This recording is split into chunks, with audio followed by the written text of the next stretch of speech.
बिस्मिल्लाहिर्रहमानिर्रहीम। तमरीनुन्नौह अल-जुज़्-उस-सानी की आज की क्लास में हम सबक नंबर 4 पढ़ेंगे, मुनसरिफ़ व गैर मुनसरिफ़ का बयान। देखिए ध्यान से, बहुत अहम सबक है। कह रहे हैं इसमें मौरब की दो किस्में हैं, यानी इसमें आपने पढ़ा मौरब होता है और मबनी होता है। मौरब कहते हैं जिसका आखिर बदलता है, कभी ज़बर कभी ज़ेर कभी पेश आता है, और मबनी कहते हैं जिसका आखिर नहीं बदलता है, एक ही हालत पर रहता है। तो यहाँ बात चल रही है इसमें मौरब की, यानी जिसका आखिर बदलता है। तो उसकी दो किस्में हैं, एक मुनसरिफ़ और एक गैर मुनसरिफ़। मुनसरिफ़ उस इसमें मौरब को कहते हैं, यानी मुनसरिफ़ वो इसमें मौरब होता है जिसके आखिर में तनवीन भी आती है और कसरा भी आता है। जैसे ज़ैदुन मुनसरिफ़ है कि इसमें आप देखिए तनवीन भी है दो पेश, और खालिदुन और बकरुन, और जब इनसे पहले हरफ़ जर आ जाएगा तो इन पर ज़ेर भी आ जाएगा, इला ज़ैदिन, इला खालिदिन, इला बकरिन। लेकिन मुनसरिफ़ का एराब हालत रफ़ई में पेश के साथ, हालत नसबी में ज़बर के साथ, और हालत जर्री में ज़ेर के साथ आता है। जैसे जा ज़ैदुन, ये हालत रफ़ई में, तो आप देखिए पेश आ गया। रअयतु ज़ैदन, ये हालत नसबी में, तो देखिए यहाँ पर ज़बर आ गया। और मररतु बि ज़ैदिन, ये हालत जर्री में, तो यहाँ पर ज़ेर आ गया। गैर मुनसरिफ़ उस इसमें मौरब को कहते हैं जिसके आखिर में तनवीन नहीं आती, यानी गैर मुनसरिफ़ होगा तो मौरब आखिर बदलेगा तो, लेकिन तनवीन नहीं आएगी और कसरा भी नहीं आता। जैसे उमरु, उस्मानु, इब्राहिमु, अहमदु। आप कहीं भी इन चारों अल्फाज को, और बहुत सारे होते हैं ये, देखिएगा इन पर तनवीन नहीं आएगी, ना दो पेश, ना दो ज़बर, ना दो ज़ेर, ये बग़ैर तनवीन के आते हैं। ऐसे ही इनसे पहले हरफ़ जर आ जाए, इला उमरा, इला उस्माना, इला इब्राहिमा, इला अहमदा, तो इन पर ज़ेर भी नहीं आता, ज़ेर की जगह इन पर ज़बर आता है। अभी आगे पूरी तफसील आ रही है कि पता कैसे चलेगा कि ये इस मुनसरिफ़ है या गैर मुनसरिफ़, वो सारी बातें आगे आ रही हैं। सर्फ़ के माना तनवीन के हैं। सर्फ़ जो मुनसरिफ़ और गैर मुनसरिफ़ में हमें सर्फ़ दिख रहा है, स्वाद रफ़ा, इसके माना है तनवीन, इसलिए तनवीन वाले इसम को मुनसरिफ़ और बग़ैर तनवीन वाले इसम को गैर मुनसरिफ़ कहते हैं। कि जिन पर तनवीन नहीं आता तो गैर मुनसरिफ़, और जिन पर तनवीन आती है तो वो मुनसरिफ़।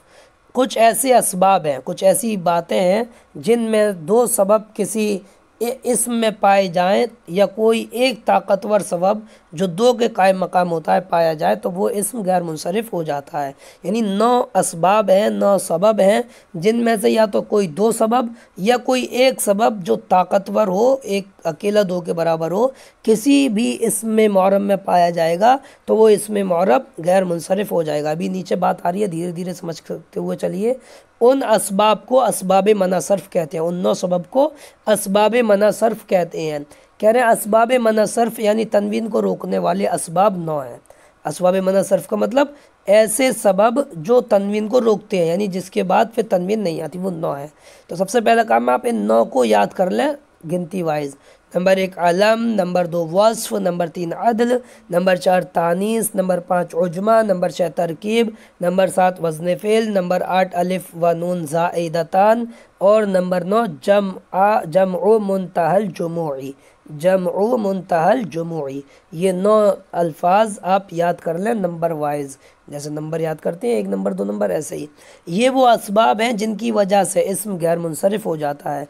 लेकिन शर्त यह है कि इनमें से कोई दो सबब या एक सबब जो दो के कायम मकाम हो किसी इसम में पाया जाए, यानी कोई इसम है उसमें या तो दो सबब हो, अलम और वस्फ़, या अलम वस्फ़ और अदल, या अलम और अदल, कोई भी दो सबब हो इन नौ में से, या कोई एक ऐसा सबब जो दो के बराबर होता है। वो कौन कौन से, वो अभी नीचे बात आ रही है, वो एक अकेला हो तो फिर वो इसम गैर मुनसरिफ़ हो जाएगा। और गैर मुनसरिफ़ होने का मतलब उस पर तनवीन नहीं आएगी और ज़ेर की जगह ज़बर आएगा। इन असबाब में से 6 ऐसे असबाब हैं जो अलम के साथ मिलकर आते हैं, यानी अलम होगा एक सबब और दूसरा ये 6 होंगे, और गैर मुनसरिफ़ का सबब बनते हैं। अदल अलम के साथ आता है, तानीस अलम के साथ आता है, उजमा अलम के साथ आता है, वज़न फ़ेल अलम के साथ आता है, तरकीब अलम के साथ आता है, अलिफ नून ज़ाइदतान अलम के साथ आता है। तो ये चाहे याद कर लें कि 6 अलम के साथ आते हैं, चाहे ना याद करें, लेकिन वो 9 असबाब उनको ज़रूर याद कर लें। और 3 सबब ऐसे हैं जो अलम के साथ साथ वस्फ़ से भी मिलकर आते हैं। वो क्या है, अदल वस्फ के साथ आता है, वज़न फ़िल वस्फ के साथ आता है, और अलिफ नून ज़ायदतान वस्फ के साथ आता है। तो ये वाली जो बात बतानी ये आसानी के लिए बताना है, अगर चाहें तो याद कर लें, ना याद करें तो कोई इतना बड़ा मसला भी नहीं है। अलम और वस्फ कभी एक साथ मिलकर नहीं आती, यानी कोई ऐसा इस्म हो जिसमें एक सबब अलम हो और दूसरा सबब वस्फ हो, ऐसा कभी नहीं होगा। अलम होगा तो वस्फ नहीं होगा और वस्फ होगा तो अलम नहीं होगा। तो ये भी वही बात है, चाहे तो याद कर ले, चाहे तो ना याद कर ले। जमा मुंतहल जुमू एक ऐसा सबब है जो तन्हा गैर मुनसरिफ का सबब बनता है। इसी तरह तानीस बिल अलिफ भी अकेला गैर मुनसरिफ का सबब बनता है।